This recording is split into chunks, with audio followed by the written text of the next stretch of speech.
अस्सलाम वालेकुम दोस्तों, की हाल चाल है जनाब। तुसीं देखते पे हो अपना देश पंजाब टीवी ते मैं तुहाडा मेज़बान मुहम्मद नदीम खरल। सब तो पहले अपने चैनल को करना है सबसक्राइब ते बैल आइकन ते क्लिक करना है। एक अच्छी ते बेहतरीन वीडियो दा नोटिफिकेशन हमेशा की तरह वीरां भरावां ते सज्जनां नूं मिलदा रहे। जिवें कि वीरां नूं पता है अच्छे बेहतरीन और नायाब नीली दे जानवर, नीली रावी दे जानवर तुहाडा वीर नदीम खरल वीरां वास्ते हमेशा लैके हाज़र हुंदा है।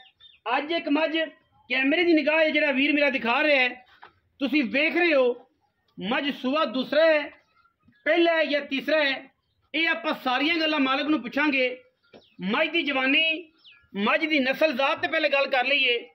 मैं थोड़ी जी सिर तो सादी है, पिछे जाके सिर कुंडा कर दिए, बाकी थलों ना ये जमनियां ने ना एडे किसी हवाने करने ने।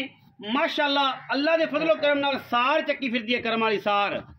लोकी कहंदे ने कि मैं यही सार चकदियां ने, ऐं चकदियां ने जिहड़ी कैमरे में तुहानूं नजर आंदी पई है। फोसी मझ करे, मझ जनाब हवाने नूं लग के फोसी ना आए। मझ दा की रखना है, की करना है। एड्डी एड्डी हवाने वालियां एड्डियां जवान और वड्डे कद्दां दी जनाब मई नीली दियां अपना देश पंजाब टीवी विखांदा है। बाकी हर फुल दी अपनी खुशबू है, रुक रुक दा खूबसूरत थन। मैं इनू चंगा हवाना लिबास, चंगा तगड़ा पंडा दा मशका लाई फिरदी है करम वाली। सिर जाफरी सिंगी है, पिछे जाके सिंह मोड़दी है, मत्थे ते फुल्ली, इनू जाफरी सिंगी कहंदे ने। ये कुदरत दे कम ने जेड़े भी अल्लाह पाक इनू रंग रूप लाए, जेड़ी भी गल लाए।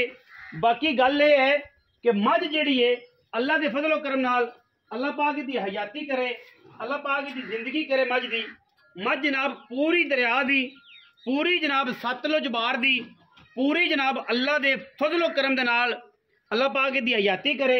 ये आम मई नहीं, आम मई नहीं। मैं इंशाअल्लाह 20 एरिए और गवाल दे विच मझ चुपण वाली है। डेली बेस से इंशाअल्लाह ये मई 20 सेर तो दिहाड़ी दा इंशाअल्लाह देनियां। और जिसम एडा पतला एडा बरीक जिवें बोसकी हुंदी है, जिवें वैल की कमीज होंगी है ना बरीक, ऐं करिए फट जाए, इन्नी बरीक मझ है।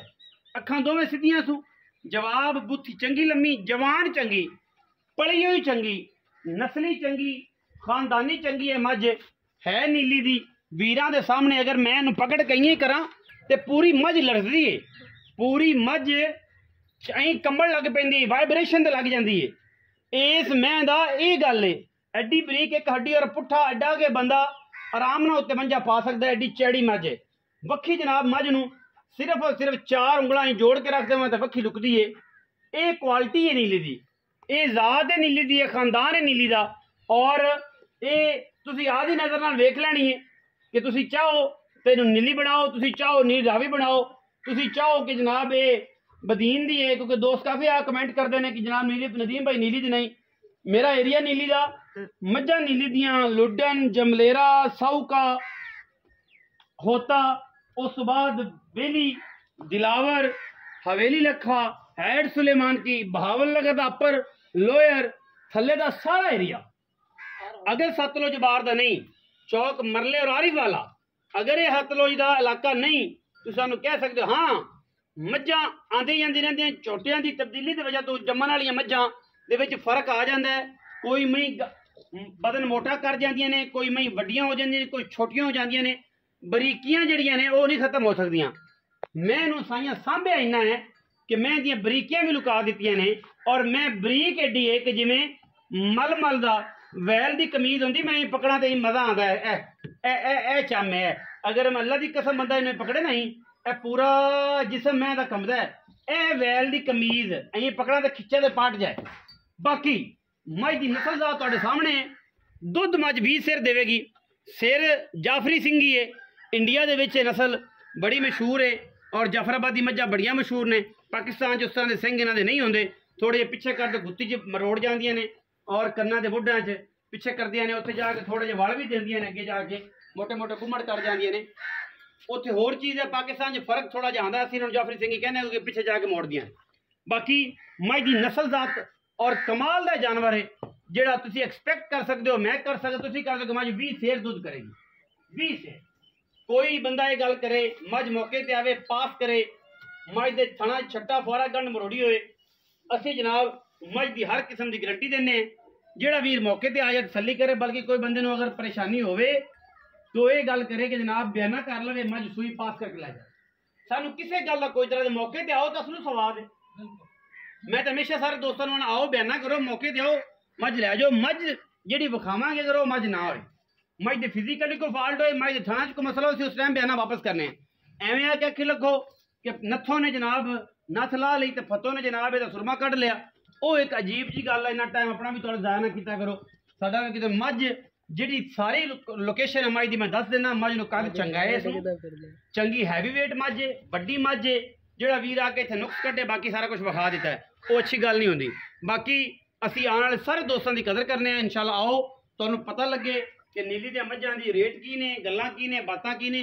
जमाना एक पासे लेकिन अलहमदुलिल्लाह अल्लाह दे फजल करम नाल असीं तुहानूं अच्छे और बेहतरीन जानवर देने मजीद असीं चाचा नाल गल्लां करांगे आओ हाँ जी बुजुर्गो अस्सलाम वालेकुम जी वालेकुम सलाम चाचा जी की हाल है अल्लाह दी रहमत बड़े दिनों तो बाद माशाल्लाह एक सोहनी ते सुथरी ते कह सकते हो घरे चोण पीने वाली ते गवाल दी चंगी मैं इंशाअल्लाह ताला कोई दोस्त लामा ना देगा इंशाअल्लाह ताला एडी गवालन गवाल वाली मज तो मज भी सेरी पक्की 20 गवालन है गल्ला करी जान लोग एवें कोई आखदे ने जेड़े शरीक ने ना हाँ जी वो बड़ा कुछ का आखदे बड़ा ने। मुश्किल ते गल है कि जेड़ा दोस्त समझण वाला है मेरा भरा है असल बंदा ओ मज नु समझेगा तो मैं ले जाएगा मज ले मैं एडा खुडा नहीं बड़ा लभदा एडा पुट्ठा नहीं होंदा एडा पुठा नहीं होंदा हड्डी मैं पूरी कवाड़ा पूरी कोट ये बरीक एडी है कि मैं तो अगे मास पढ़े है जी जी थोड़े सामने यही करके है यार मैं सारी टिश्यू हिंदी पेपर है पूरा टिश्यू पेपर है जितों मर्जी फिर ये नहीं कि सिर्फ इथों इथों जितों मर्जी मरोड़ोगे इंशाल्लाह मुरड़ी जाएगी जी ते मैं मैं- एडा चड्डे नहीं लगदे आ आम लगदे हैं कितना सूआ चाचा जन्म जान मैं दूजन सुनदी पी जन्म तुझे हाँ जी इलाके केड़ी दी मैं अपने इथों लईए जमलेरा साइड जमलेरे दे आ ਅਸੀਂ ਕੋਈ- इलाका ਇਹ ਇਲਾਕੇ ਦੀ ਕੋਈ ਦੂਰੋਂ ਨਹੀਂ ਆਈ ਕੋਈ ਬੰਦਾ ਆਖੇ ਮੈਂ ਉਹ ਮਾਲਕਾਂ ਦੇ ਘਰ ਵੀ ਨਹੀਂ ਜਾ ਸਕਦਾ किला भी विखा किला सकते विखा हैं कोई बंदा आके मैं साडी जमलेरे दी ਜਮਲੇਰੇ ਦੀ ਹੈ। जमलेरा बीट है ये तुहानू पता है कि गोगो दे नाल ये इलाका सारा दरिया दा है साहूका जमलेरा बड़ा मशहूर इलाका है इंशाअल्लाह ताला। उतों दी मझ है और जनाब मझ नु क्या बातां है अडर हाओ कैमरामैन साहब तुहाडी भुखां ले जान ते रोटी दी लोड़ दी पैनी कैमरामैन साहब ਅੱਲਾ ਦੀ ਮਿਹਰਬਾਨੀ ਨਾਲ ਯਾਰ ਮੱਝ ਨੂੰ- ਜਿੱਥੇ ਮਰਜ਼ੀ ਮਾਈ ਨੂੰ ਖੜਾ ਕਰ ਲੈ ਅੱਛਾ ਜੀ। ਮੱਝ ਐਵੇਂ ਹੀ ਹੈ ਇੰਸ਼ਾਅੱਲਾ एवें ही बिस्मिल्लाह करके चाचा जी बोल ਆਪਾਂ ਮੁੱਲ ਨਹੀਂ ਕਰਨਾ ਐਂ ਨਾ ਉਨੀ ਨਿੱਕੀ ਵੀ ਜਿਹੀ ਗੱਲ ਕਰਨੀ ਗਵਾਲ ਦੀ ਦੋਸਤ ਮੈਂ ਹਾਂ ਤੇ ਬਸ ਸ਼ੁਕੀਨਾਂ ਦੀ ਹੋਰ ਗੱਲਾਂ ਦੇ ਗਵਾਲ ਵਾਲੀ ਦੀ ਹੋਰ ਗੱਲ ਉਹ ਗਵਾਲ ਵਾਲੀਆਂ ਵੀ ਬੜੇ ਬੜੇ ਮੁੱਲ ਦੀਆਂ ਬੜੇ- ਪੇਵੇਂ ਬੜੇ- ਪਰ ਹਲ ਆਪਾਂ ਉਹ ਗੱਲ ਕਰਨੀ ਰੋਜ਼ੀ ਥੋੜੀ ਜਿਹੀ रोजी नाल बिस्मिल्लाह करो ਇਹਦਾ ਜੀ 5 ਲੱਖ ਤੇ 45000 ਰੁਪਇਆ ਲਵਾ 5,45,000 ਜੀ चाचा जी को प्यार कर लो आ मौके ਯਾਰ पे। ਮੈਂ ਐਡਾ ਲੰਮਾ ਗੱਲ ਨਹੀਂ ਕੀਤੀ 7 ਅੱਛਾ। ਨਹੀਂ ਮੰਗਿਆ 8 ਨਹੀਂ ਮੰਗਿਆ ਮੱਝ ਵੇਖ ਲੈ 5,45,000 रुपए चाचा जी को मुनासिब कर दो बड़े दिन बाद आए हैं थोड़ी ਇੱਕੋ ਹੀ ਗੱਲ ਕਰਾਂ इको 30 ਦੀ ਮੱਝ ਦੇ ਦਾਂ 5,30 दी 5 ਲੱਖ 15,000 रुपए छड़िया जी 5,30,000 रुपये मेरे विच मैं कोशिश पूरी करांगा कि वीरां नूं कोई 19-20 ਦਾ ਟਾਂਕਾ ਲਵਾ ਕੇ ਕੋਈ ਸੌਦਾ ਸਾਦਾ ਬਣਾ ਦਈਏ ਐਡਾ ਲੰਮਾ ਕੰਮ ਨਹੀਂ ਕੀਤਾ ਲੰਮਾ ਕੰਮ। ਹਾਂ ਜਾਂ ਨਾ ਬਸ। ਹਾਂ ਜਾਂ ਨਾਲ ਹਾਂ ਜੀ ਬਾਕੀ ਗੱਲ ਇਹ ਹੈ ਕਿ ਅਗਰ ਜਿਹੜਾ ਵੀਰ ਮੌਕੇ ਤੇ ਆਵੇ ਉਹ ਆ ਕੇ ਦੇਖੇ। ਤਸੱਲੀ ਕਰੇ ਸਾਡੀ ਮੈਂ ਚ ਕੋਈ ਐਬ ਹੋਵੇ ਕੋਈ ਗਲਤੀ ਕਤਾਈ ਕੱਢੇ ਜਿਹੜੀ ਅਸੀਂ ਸ਼ਾਇਦ ਜਨਾਬ ਖਾਈ ਜਾਂਦੇ ਇਸ ਤੋਂ ਇਹੀ ਨਾ ਦਿਓ। ਹੋਵੇ ਤੇ ਅਸੀਂ ਜ਼ਿੰਮੇਵਾਰ ਇਸ ਤੋਂ ਡਬਲ ਹੋਵੇਗੀ ਘਟਦੀ ਇਨਸ਼ਾਅੱਲਾ ਨਹੀਂ ਇਨਸ਼ਾਅੱਲਾ। ਕਿਉਂਕਿ ਅਸੀਂ ਪੁੱਤਰ ਬਣਾ ਕੇ ਇਹਨਾਂ ਦੇ ਨਾਲ ਫੈਜ਼ ਕਰਨੇ ਆ ਔਰ ਇਹ ਸਾਨੂੰ ਪੁੱਤਰ ਬਣ ਕੇ ਫੈਜ਼ ਕਰਾਉਂਦੀਆਂ ਨੇ ਕਰਮਾਂ ਵਾਲੀਆਂ ਬਾਕੀ ਮੱਝ ਪੂਰੀ ਵਲੈਤੀ ਹੈ ਚੰਗੀ ਹੈ ਗਵਾਲ ਚ ਚੋਣ ਪੀਣ ਵਾਲੀ ਸੁਥਰੀ ਮੱਝ ਹੈ 5,30,000 ਰੁਪਏ ਵਿੱਚ ਇਹਦੇ ਲਾੜ ਪੈਰ 19-20 ਹੈ ਲੰਮਾ ਚੌੜਾ ਕੋਈ ਨਹੀਂ ਵੀਡੀਓ ਅੱਛੀ ਲੱਗੇ ਵੀਡੀਓ ਨੂੰ ਲਾਈਕ ਸ਼ੇਅਰ ਤੇ ਕਮੈਂਟ ਕਰਨਾ ਹੈ ਔਰ ਆਪਣੀ ਰਾਏ ਨਾਲ ਸਾਨੂੰ ਜ਼ਰੂਰ ਆਗਾਹ ਕਰਨਾ ਹੈ ਪਾਕਿਸਤਾਨ ਜ਼ਿੰਦਾਬਾਦ ਪਾਕ ਆਰਮੀ ਹਮੇਸ਼ਾ ਜ਼ਿੰਦਾਬਾਦ